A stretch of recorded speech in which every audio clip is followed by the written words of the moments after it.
একটা বিচ্ছিন্ন ঘটনা এই বাংলায় গ্রামে গ্রামে শহরে শহরে নগরে নগরে তৃণমূল নেতাদের পরিচালনায় তৃণমূল নেতাদের নেতৃত্বে পশ্চিমবঙ্গের যিনি স্বাস্থ্য দপ্তর চালান মমতা ব্যানার্জির প্রত্যক্ষ প্রশ্রয় মদতে এবং গোটা স্বাস্থ্য ব্যবস্থার দুর্নীতির কারণে ব্যাঙের ছাতার মতন, আবার বলছি ব্যাঙের ছাতার মতন নার্সিংহোম গজিয়ে উঠেছে।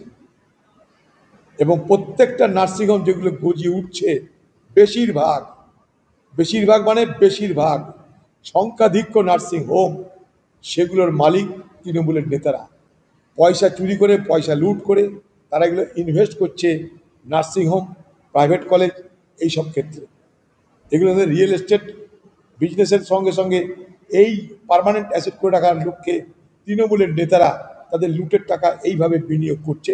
তার জন্য ব্যবস্থা নেই, কিন্তু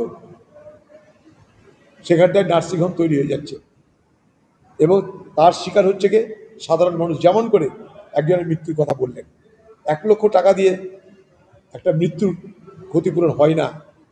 এই অব্যবস্থা যতদিন না বাংলায় বন্ধ হবে ততদিন এই পশ্চিমবঙ্গের মানুষকে এই অসাধু স্বাস্থ্য ব্যবস্থার শিকার হতে হবে এবং প্রাণ দিতে হবে।